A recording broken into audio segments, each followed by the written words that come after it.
এই রাষ্ট্রপতির অধীনে আসলে উপদেষ্টা পরিষদ শপথ গ্রহণ করেছেন। তখন এই উপদেষ্টা পরিষদ যদি বা এই উপদেষ্টাদের মধ্যে কেউ যদি তার ছবি নামায়, তাহলে সেটি তাকে তাকে তাচ্ছিল্য করা বা তাকে অবমাননা করার মতো একটি বিষয় দাঁড়াচ্ছে। তাহলে ক্ষমতায় থাকার নৈতিকতা এই উপদেষ্টা পরিষদের আছে কিনা, তারা হারিয়েছেন কিনা নৈতিকতা? যদি এরা তাকে সরাতে চায়, সরাতে পারে, তাহলে নৈতিকতা হারাবে, কিন্তু সরাতে পারবে না। সুজা আলাপ ভাই, মানে সেরকম কোনো সুযোগই নাই, কোনো আইনের মধ্যে পড়বে না, পারবে না। এটা বললে একটা ঝামেলা হবে, এটা গৃহযুদ্ধ বাঁধবে। আমি একটু একটা কথা বলি আপনাকে। রাশেদ খান যে কথাটা বললেন যে আওয়ামী লীগের নির্বাচন না করার ক্ষেত্রে উনি যে যুক্তিটা দিলেন, আমি এই যুক্তির সঙ্গে একেবারে একমত না, একদমই এক। কিভাবে? আমি কারণটা বলি।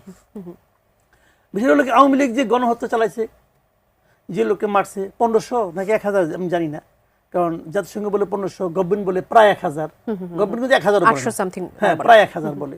তো যে সংখ্যাটা যাই হোক না কেন, হোয়াট এভার ইট ইজ, এটা নিয়ে আমার কোনো বক্তব্য নেই। এর জন্য এটাকে গণহত্যা হিসেবে আমি বলবো। এর জন্য বিচার হওয়া উচিত, নিঃসন্দেহে। কার বিচার হওয়া উচিত? যাকে আপনি চিহ্নিত করেন, যার যার বিরুদ্ধে মামলা হবে, সবার বিচার হওয়া উচিত।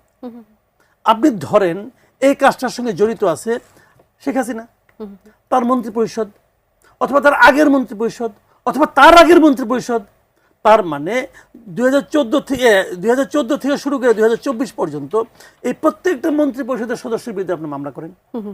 আওয়ামী লীগের সেন্ট্রাল কমিটি এই সময় যতগুলি মেম্বার ছিল সবার বিরুদ্ধে মামলা করেন। আওয়ামী লীগের যারা নাকি এমপি ছিল সবার বিরুদ্ধে মামলা করেন।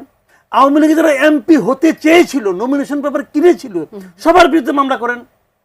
আওয়ামী লীগের যখন উপজেলা কমিটি পর্যন্ত আপনি যান, যত উপজেলা কমিটি যত মেম্বার ছিল সবার বিরুদ্ধে মামলা করেন।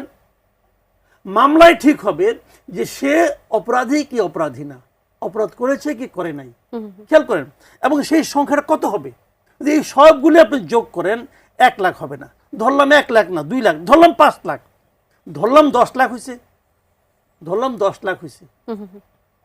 আমি আপনাকে গ্যারান্টি দিয়ে বলছি, আওয়ামী লীগ যেবার সবচেয়ে কম ভোট পেয়েছে যে বছর 2001 সালে, ওটাকে আমি 2091 আগেগুলিকে নির্বাচনী মনে করি না।